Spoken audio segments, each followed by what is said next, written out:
वीरभद्र सिंह जैसे एक प्रेरणा स्रोत व्यक्ति। वीरभद्र सिंह जी और सुखविंदर सिंह जी का 36 का आंकड़ा है। कई बार कंधे पे उठाकर भी मरीजों को बर्फ के अंदर 12-12 किलोमीटर तक हॉस्पिटल तक पहुंचाया। हमने काम किया जहां कुछ खाने पीने की व्यवस्था नहीं होती थी, तो हम क्या करते थे, चीनी और आटे की तो लेटी होती थी, हम लेटी खा के सो जाते। हो सकता है बहुत से लोगों को मेरे निर्णय का गलत लग रहा है, लेकिन मैं अपनी अंतरात्मा से जब सोचता हूँ, समझता हूँ कि मैंने जो करना था मैंने सही किया। स्वास्थ्य विभाग को लेकर मेरी तरफ से बहुत सारे सवाल पूछे जाते थे सरकार से। स्वास्थ्य सचिव की तो यहाँ तक माकर देखिए कि वो चुने हुए प्रतिनिधियों के फोन तक नहीं अटेंड करते। और मैंने तो यहाँ तक सुना है कि यदि व्यक्तिगत तौर पर डॉक्टर्स उनसे मिलने जाए तो उनसे भी बदतमीजी करते हैं। सभी प्रबुद्ध नागरिकों का मेरा सादर नमस्कार। आज मैं अपने बारे में कुछ आप लोगों से कुछ बातें साझा करना चाहता हूं। अभी पिछले 1-1.5 महीने से प्रदेश के अंदर जो राजनीतिक घटनाक्रम हुए हैं, उसके संदर्भ में कुछ ऐसी बातें मैं आपको बताना चाहता हूं जो मेरे जीवन के साथ जुड़ी हुई है। 20 वर्ष की आयु में मैं कांग्रेस पार्टी से जुड़ गया था। छोटा था, काम करने का बहुत शौक था और राजनीति के साथ साथ सामाजिक कार्य करने के बहुत शौक रखता था। कोई व्यक्ति दुर्घटनाग्रस्त हो जाता था या अन्य कोई ऐसा बीमार हो जाता था तो मैं उनको हॉस्पिटल ले जाना, उनकी सेवा करना, ये मेरे दिनचर्या का एक अभिन्न अंग था। उस समय इतना साधन भी नहीं होते थे, ट्रांसपोर्टेशन के इतने ज्यादा साधन नहीं थे, पैदल चलना पड़ता था और शिमला जैसी जगह में बर्फ बहुत ज्यादा पड़ती थी। कई बार कंधे पे उठाकर भी मरीजों को बर्फ के अंदर 12-12 किलोमीटर तक हॉस्पिटल तक पहुंचाया, रक्तदान किया वगैरह वगैरह। और धीरे धीरे जैसे कॉलेज में गया, वहां पर छात्र संगठन से जुड़ा, एनएसवाई के माध्यम से आगे बढ़ा। स्पोर्ट्स एक्टिविटीज में भाग लेना मुझे अच्छा लगता था। वेट लिफ्टिंग करना, बॉडी बिल्डिंग करना, कराटे करना, क्रिकेट खेलना और घर में बहुत सारा काम करना। खेती बाड़ी थी तो खेतों में भी बहुत काम करता था। फिर धीरे धीरे पार्टी में आगे बढ़ता गया, युवा कांग्रेस में गया, फिर कांग्रेस सेवा दल का अध्यक्ष बना शिमला का। और राजा वीरभद्र सिंह जैसे एक प्रेरणा स्रोत व्यक्ति, उनके छत्र छाया में राजनीतिक जीवन मेरा शुरू हुआ। और उस समय राजनीति में लोग बहुत कम आते थे और मेरा यह प्रयास रहता था कि मैं ईमानदारी से और निष्ठा से काम करूं। उस समय बहुत दिक्कतें भी आती थी और हमें जब हम काम करते थे बूथ स्तर पर या कॉन्स्टिट्यूंसी स्तर पर, तो उस समय कोई हमें बोलता नहीं था कि आप काम करो। एक ललक थी काम करने की और कहीं भी देखा कि पार्टी का जलसा हो रहा है, बिन बुलाए वहां पहुंच जाते थे और जो भी वहां सामग्री इत्यादि मिलती थी उसको घर ले आते थे और लेटी बनाकर पोस्टर लगाना में तो ज्यादा पैसे का अभाव रहता था, गाड़ियां नहीं होती थी, पैदल मीलों पैदल चलते थे। 3 लड़के होते थे, हमने पोस्टर लेने, लेटी का टीन बनाना जुनून था, रात भर काम करना। और कई बार ऐसी जगह भी हमने काम किया जहां कुछ खाने पीने की व्यवस्था नहीं होती थी, तो हम क्या करते थे, चीनी और आटे की तो लेटी होती थी, हम लेटी खा के सो जाते थे। और सुबह जब घर जाना तो घर में डांट भी पड़ती थी, कपड़े भी मैले कुचले हो गए होते थे लेटी के साथ। तो एक ऐसा जुनून था काम करने का कि काम करना है, बस पार्टी के लिए काम करना है। और जब 1997 क्या 1995 में मेरा एक इलेक्ट्रॉल पॉलिटिकल उसमें मैंने भाग लेना शुरू किया। 1995 में पंचायती राज संस्था तहत हमारी जो शिमला में रजाना पंचायत होती थी, हमारा क्षेत्र पंचायत में आता था, तो वहां से मैंने प्रधान पद का चुनाव लड़ा। इतने ज्यादा जानकारी नहीं थी, जो मेरे साथी थे, युवा थे, सबने कहा कि हमने प्रधान पद का चुनाव लड़ा और उसमें मुझे मतलब 50-60 वोटों से हार मिली। और उसके 2 साल बाद जो हमारा क्षेत्र है वो नगर निगम में सम्मिलित हो गया और नगर निगम में शामिल होने के बाद मुझे वहां से पार्टी चिन्ह पर चुनाव लड़ने का मौका दिया राजा वीरभद्र सिंह जी ने। पार्टी की टिकट पर चुनाव हुआ और मैं अच्छे मतों से वहां चुनाव जीता। उसके बाद दोबारा से चुनाव हुए, फिर दोबारा पार्षद बना, एक बार मनोनीत पार्षद बना। उसके बाद मेरी धर्मपत्नी श्रीमती उषा लखनपाल पार्षद बनी 2 बार और ऐसे ये सिलसिला चलता रहा। कभी ऐसा सोचा भी नहीं था कि मैं बड़सर क्षेत्र का विधायक के तौर पर प्रतिनिधित्व करूं। वीरभद्र सिंह जी के नेतृत्व में चुनाव लड़ा 2012 में और मुझे जीत हासिल हुई। बड़सर विधानसभा क्षेत्र की जनता ने जो प्यार दिया उसका तो मैं ताउम्र ऋण नहीं उतार सकता। और उसके बाद 2017 में फिर चुनाव हुए, उसमें फिर मुझे जीत मिली।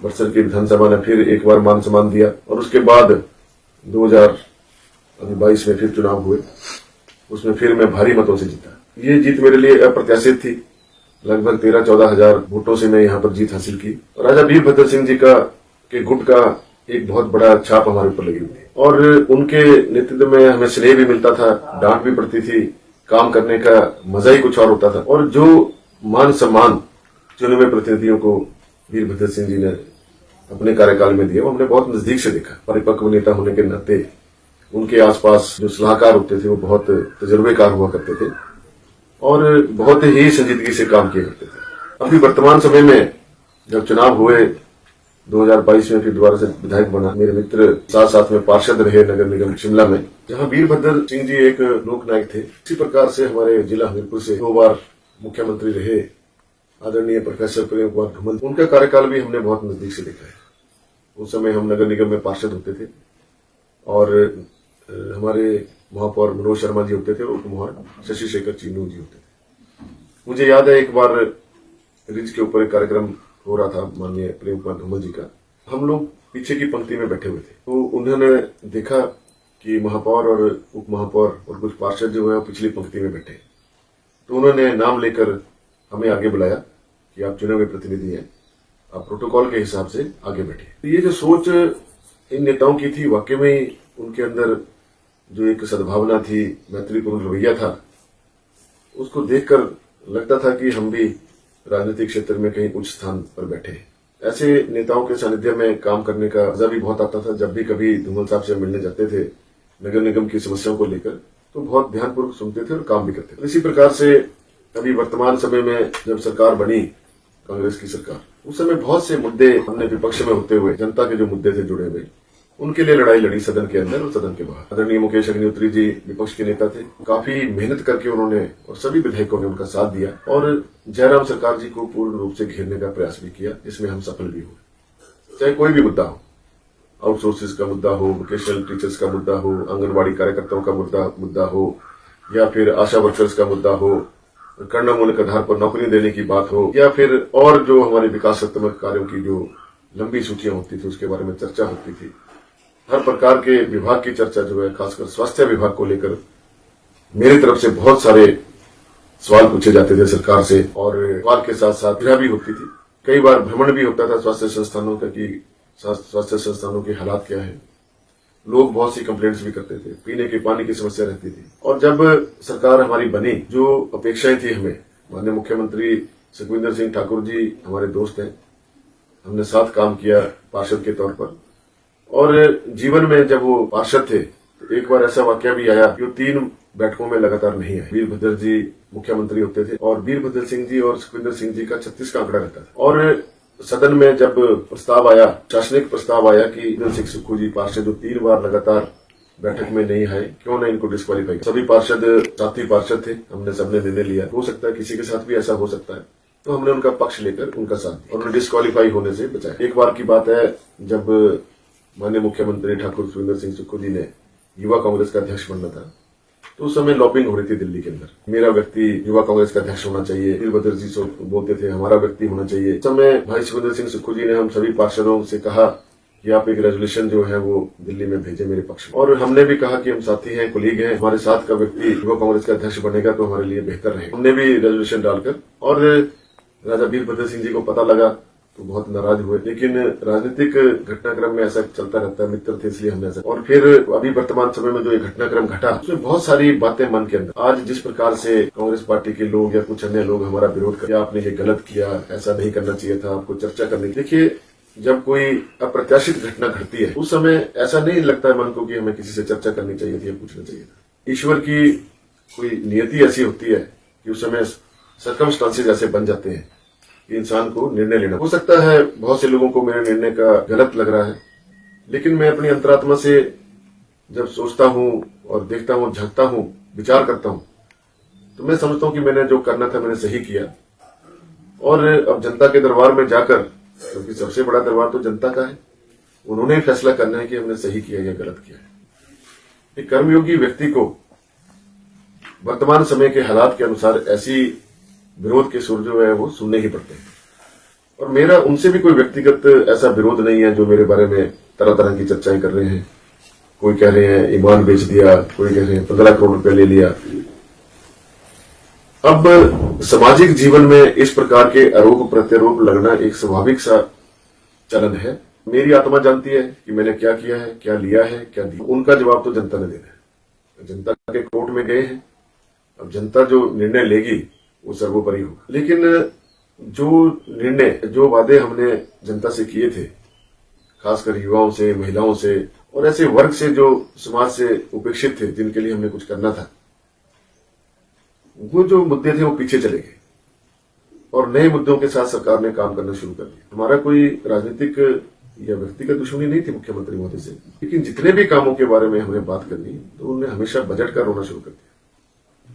मुख्यमंत्री बनते ही सबसे पहले उन्होंने जो विधायक निधि के जो पैसे हमें मिलते हैं सभी विधायकों के, हमारे 50-50 लाख रुपए जो मिलने थे उस पर कट लगा दिया। वो हमें नहीं मिला, जिससे हमारे जो स्थानीय स्तर के जो छोटे छोटे काम थे, कोई महिला मंडल भवन का काम था, शमशान घाट का था, छोटे रास्ते का काम था, किसी की पुलिया का काम था, वो काम जो है हमारे अधूरे रह गए और वो हो नहीं पाए। और जब इस संदर्भ में जब कई बार मुख्यमंत्री महोदय से चर्चा हुई तो यही कहते थे कि मेरे पास पैसा नहीं है, मैं पैसा नहीं दे सकता।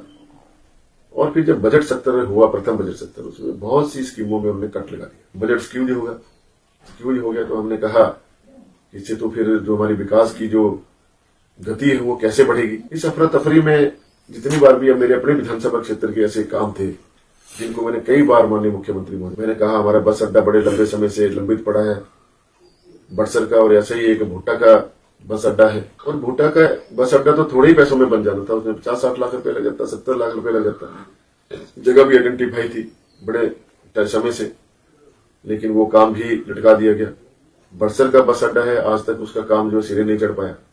उसकी फाइल के लिए हमने काफी मेहनत की, लेकिन वो फाइल अभी तक जो है वो सचिवालय नहीं पहुंची। इसी प्रकार से हमारा सिविल हॉस्पिटल का काम था बड़सर का। अब बड़सर का जो सिविल हॉस्पिटल है, यहाँ पर बहुत सारी समस्या है, आम जनता को जूझना पड़ता है। और बड़सर हॉस्पिटल का जो हमारा सिविल हॉस्पिटल है, ये बहुत सारी एरिया को फीड करता है। दूर दूर से, बंगाणा से लेके, तलाई से लेके अन्य क्षेत्रों से यहाँ पर मरीज आते हैं। और जब इंफ्रास्ट्रक्चर नहीं होगा तो डॉक्टर्स भी क्या करेंगे। स्पेशलिस्ट डॉक्टर भी रख लीजिए, लेकिन जब आपके पास मशीनरी नहीं होगी, उसको चलाने वाला कोई नहीं होगा, तो उस हॉस्पिटल में कैसे व्यक्ति जाएगा। अब केवल मात्र छोटे छोटे एक ओपीडी टाइप सिविल हॉस्पिटल में भी यदि सुविधाएं ना मिले, जनता का आक्रोश तो हमारे प्रति उतरता है। समाचार पत्रों में विरोध हमारे खिलाफ होता है, चैनल्स के माध्यम से हमें बुरा भला कहा जाता है, और जनता भी सही होती है, क्योंकि उन्हें समय पर उपचार ना मिले तो निश्चित तौर पे नाराजगी सरकार से होगी या नुमाइंदे से होगी। इसी प्रकार से हमारा जो भोटा का जो पीएससी, पूर्व में मुख्यमंत्री रहे आदरणीय जयराम ठाकुर जी ने उस पीएससी का दर्जा बढ़ाया। आते ही मुख्यमंत्री महोदय ठाकुर शिवेंद्र सिंह सुक्खू जी ने उसको डिग्रेड कर दिया, डिनोटिफाई कर दिया, और 24/7 चलने वाले उस पीएससी को एक फरमान जारी कर दिया जाता है बिना विधायक की जानकारी के, बिना विधायक को कॉन्फिडेंस में लिए, कि यहाँ की जो इमरजेंसी 4 बजे के बाद जो है ये पीएससी काम नहीं करे। और रात के समय में कोई बीमार हो जाए तो किसी भी डोडरू और जनोट या उजान से जो लोग बीमार हो जाए या पुलिस की तरफ से बीमार हो जाए, कहाँ जाएंगे? या तो हमीरपुर जाएंगे। हमीरपुर में भी फर्स्ट एड के लिए तो कम से कम जो हमारा वहां सिस्टम चला हुआ था पीएससी भोटा का, उसको जारी रहने देते। तुगलकी फरमान लोकतंत्र में ऐसे ये सहन नहीं होते। जब हम चुने हुए विधायक हैं और वर्तमान सरकार के विधायक थे, तो उनको हमसे जानकारी करनी चाहिए थी, हमसे पूछना चाहिए था कि हम ये निर्णय ले रहे हैं, ले कि नहीं ले। और जब माननीय मुख्यमंत्री से बात की कि मुझे तो पता ही नहीं है इस बारे में, तो अधिकारी जब इस प्रकार के काम करेंगे तो उससे छवि किसकी खराब होगी? विधायक की तो होगी, साथ में सरकार की छवि भी खराब होगी।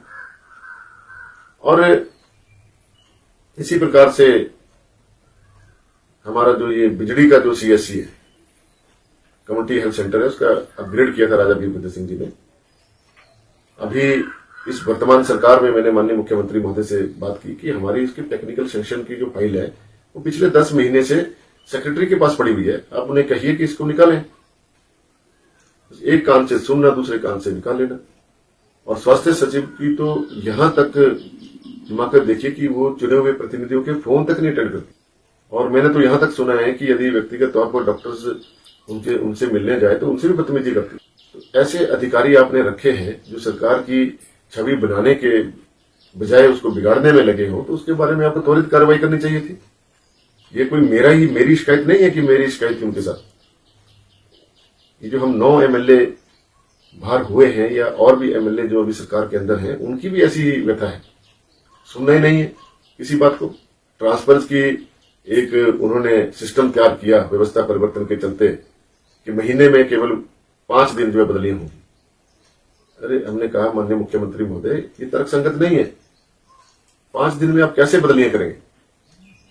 आप प्रोसेस करेंगे, सचिवालय से विभिन्न विभागों के डायरेक्टरेट्स में जाएंगी, तो इम्प्लीमेंट कैसे होंगी?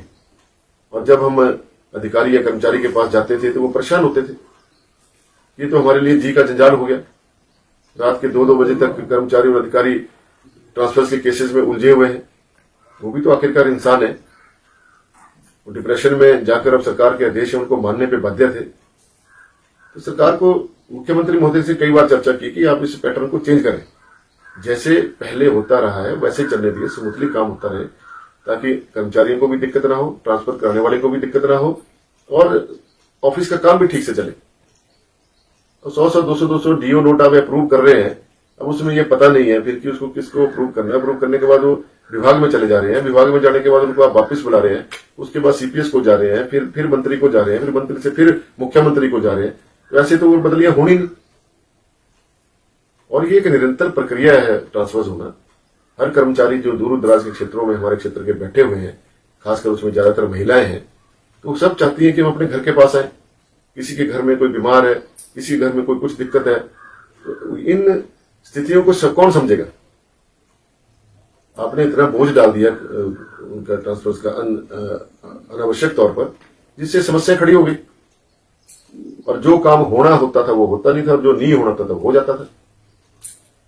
ये जो अफरा तफरी ऐसी रही, इससे निश्चित तौर पे हमारे मन को बहुत चोट लगी कि हम इतने सीनियर होने के बावजूद भी हमारी बात पे कोई तवज्जो नहीं दी जा रही।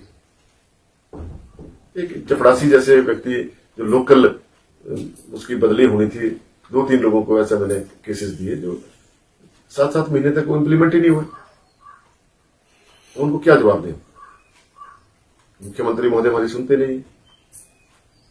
मेरी विधानसभा क्षेत्र में कोई 10 सड़कें ऐसी हैं जो नाबार्ड के अंदर है, और माननीय मुख्यमंत्री महोदय से मैंने कहा कि हमें इन सड़कों को जो गांव को जोड़ती हैं ये बनाई जानी अत्यंत आवश्यक है, इसके लिए आप धन उपलब्ध करवाएं। उन्होंने कहा नहीं, मुझे तो धनेटा से बागछाल तक डबल लेन सड़क बनानी है, गलोड़ से देवसी तक डबल लेन सड़क बनानी है। अच्छी बात है, वो भी बढ़नी चाहिए, लेकिन जो हमारे गांव को जो जोड़ती हैं सड़कें, उनमें बजट की जरूरत थी। हमारा दूर दराज के जो क्षेत्र है, हमारा एक क्षेत्र है समताना के अंदर, समताना खुर्द, वहां पर सड़क बननी है। लोगों ने अपनी जमीन गिफ्ट डीड करवा के भेजी हुई है, 1-1.25 करोड़ रुपए उसमें लगना है, लेकिन कई बार बोलने के बावजूद वहां पैसा नहीं दिया गया। अब लोग बोलते हैं हमने जमीन भी दे दी, सड़क नहीं बन रही है, और वहां पे वाकई में बहुत दिक्कत है लोगों को, आने जाने का वहां कोई साधन नहीं है। बरसात होती है, थोड़ा सा पीडब्ल्यूडी जब बरसात के बाद थोड़ी जेसीबी लगाती है, फिर बारिश होती है, फिर बंद हो जाती है। ऐसी कई प्रकार की सड़कें हैं। त्रोपका गांव की सड़क है, कोट गांव की सड़क है, हमारे चिलैली जमली की सड़क की बात है। बहुत से ऐसे इंटरलिंक वो है। हमारा ये एक चोआ दमानी खंसरा वाली सड़क है, उलेड वाली सड़क है, रोपड़ी सड़क है, समताना से संगेड़ी वाली सड़क है जो मीना के देरा तक बननी है, मीना के देरा से हमारी पुंदर तक सड़क बननी है, दैन तक सड़क बननी है, दैन से ठठियार तक सड़क बननी है, जिनैन नलेड़ा तो ठठियार सड़क बननी है, जिसके लिए पैसे की दरकार है।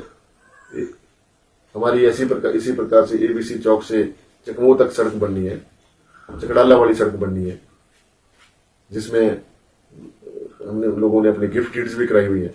और गिफ्ट डीड कराने में महीनों लगे जनता को, कोई कहीं जलंधर से आ रहा है, कोई दिल्ली से आ रहा है, कोई कहीं से आ रहा है, और किस प्रकार से उन्हें मशक्कत करके जो है अपनी जमीनें जो है सरकार को दी, लेकिन उसके बाद भी अगर वहां काम ना हो तो जनता तो हमें पकड़ेगी।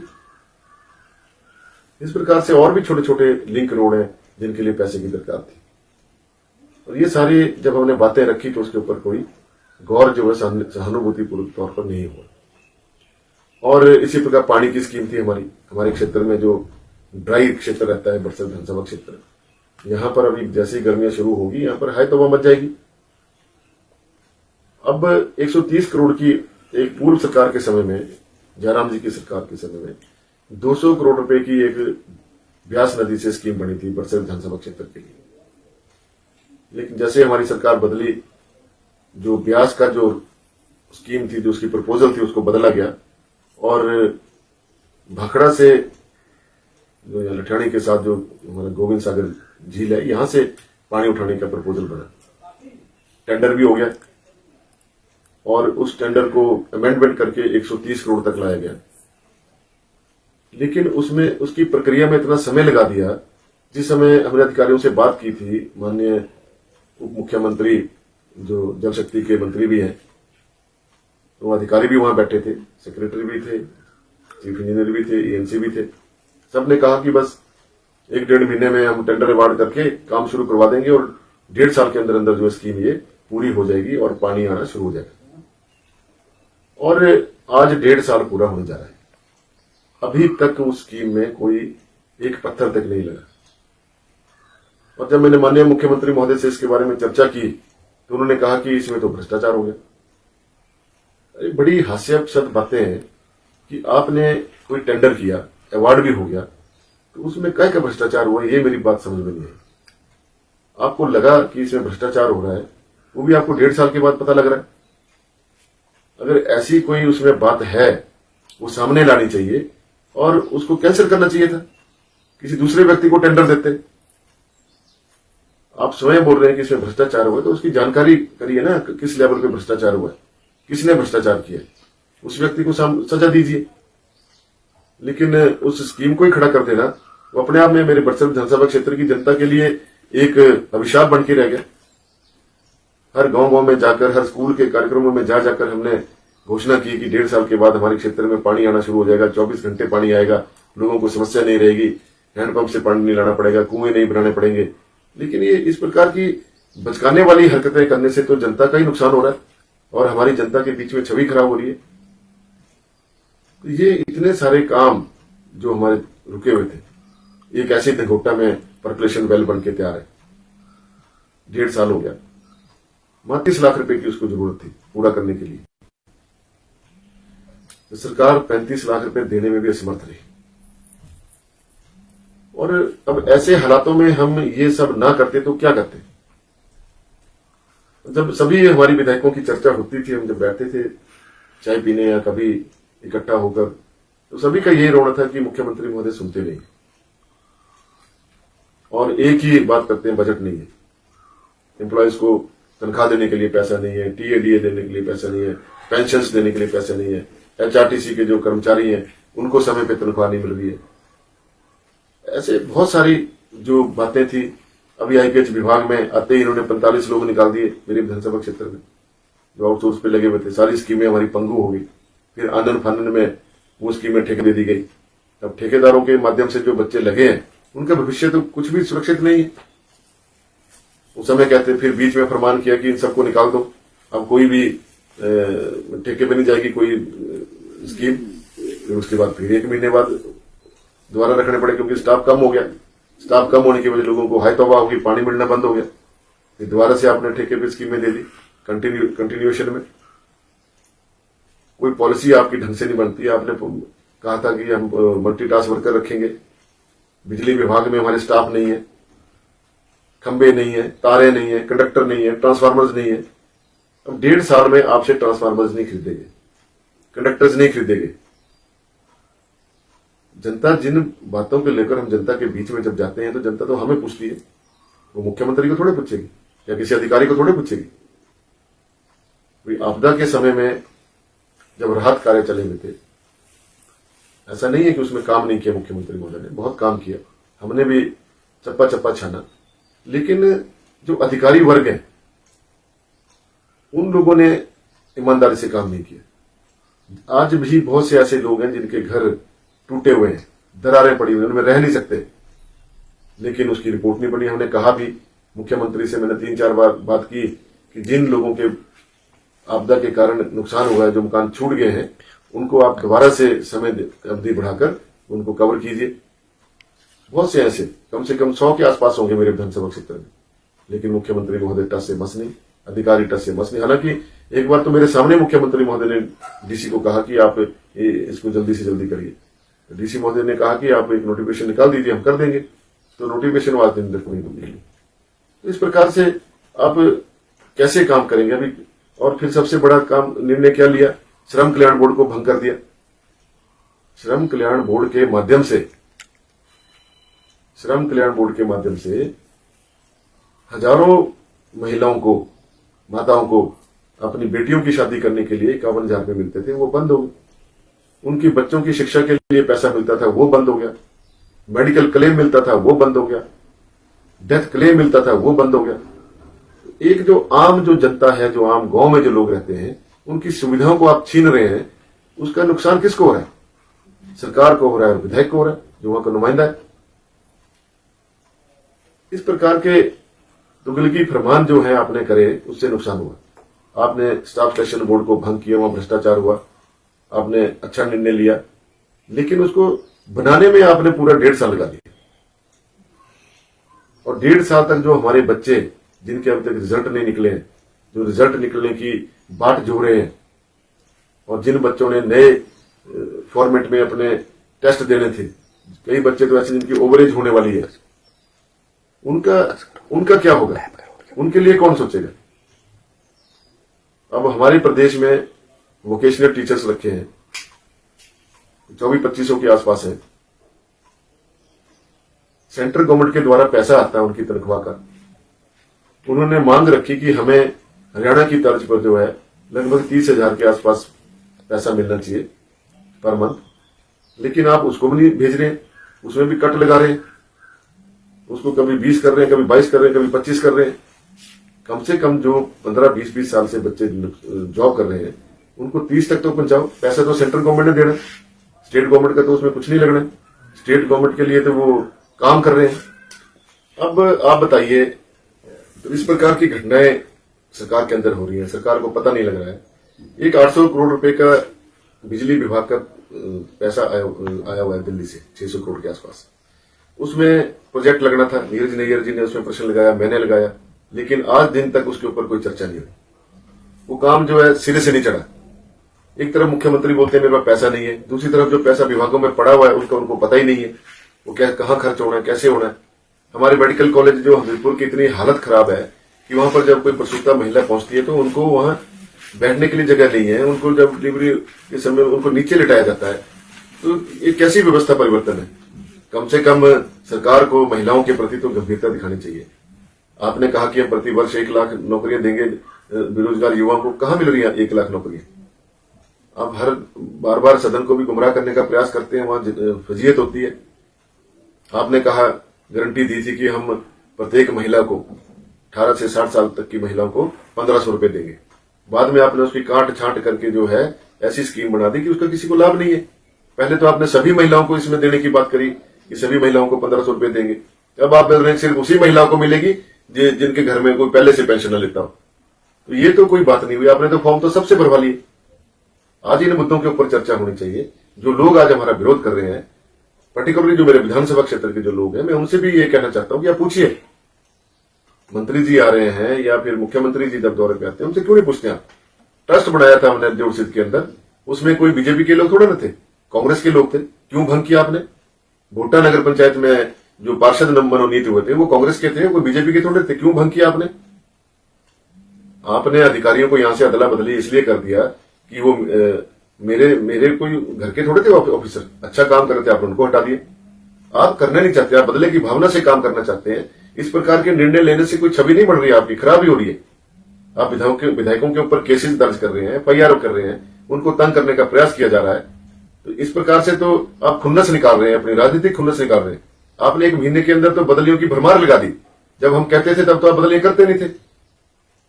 अब तो आपने कैबिनेट रैंक भी बांट दिए। जो लोग डिजर्व करते थे उन लोगों को आपने, जब हम छोड़ के गए तब बनाया। आप पहले क्यों नहीं बनाया आपने? मैंने कई बार आपसे चर्चा की, क्या बना दीजिए, बैलेंस बनाइए स्टेट के अंदर। मंडी खाली पड़ा है, कांगड़ा अभी हमारा अधूरा पड़ा है। सुधीर शर्मा जी को मंत्री बना देते, क्या चला जाता? 4 बार के विधायक बने हुए हैं। राजेंद्र राणा जी को बना देते। हमने तो मना किया था कि हमें न मंत्री बनना न चेयरमैन बनना। हमने तो अपनी मांग नहीं रखी आपके पास। हमने तो प्रदेश की बात आपसे की, आपने तब सारा जो फोकस शिमला के ऊपर रखा। आपने इतने ओएसडी बना दिए कैबिनेट रैंक के चलते, क्या जरूरत थी उनको? आप चुने हुए विधायकों को जो क्षेत्र में काम करते हैं उनका देखिए, उनके बारे में सोचिए। तब आप जमा घटा ये लगा रहे थे कि कौन आदमी मेरा है कौन नहीं है, उनको आपने एडजस्ट करने का प्रयास किया। तब फिजूल खर्ची कहां से आ गई? वो तब कहां से पैसा आ गया? तो इस प्रकार की बातें जब आपने करी, उसका जो हमारे मन में जो एक विरोध धीरे धीरे चिंगारी बन गया, उसका अंत तो होना ही था। और हमने निर्णय लिया, हमें इसमें कोई खेद नहीं है। हाँ, जनता को या हमारे समर्थकों को बुरा लग सकता है, लेकिन मेरी अंतरात्मा को ये अच्छा लगा कि हमने आपको छोड़ दिया और हमने भारतीय जनता पार्टी ज्वाइन कर ली। मैं तो धन्यवाद करना चाहूंगा आदरणीय मोदी जी का, शाह जी का, नड्डा जी का, धूमल जी का, अनुराग जी का, बिंदल जी का, जिन्होंने हमें भारतीय जनता पार्टी ज्वाइन कराई और साथ में टिकट भी दे दी। इससे बड़ी बात और क्या हो सकती है? तो ये सारी बातें थी जो जिनके चलते जो मुझे हमें ये कदम उठाना पड़ा। और इसमें इन बातों को अगर सामने रखा जाए और जनता इसके बारे में सोचे, तो मैं नहीं समझता कि हमने कोई गलत निर्णय लिया है। हमने अपनी विवेक से, अपनी पूरी सोच समझ से, पूरी होशो हवास से निर्णय लिया है। और अब जो है निर्णय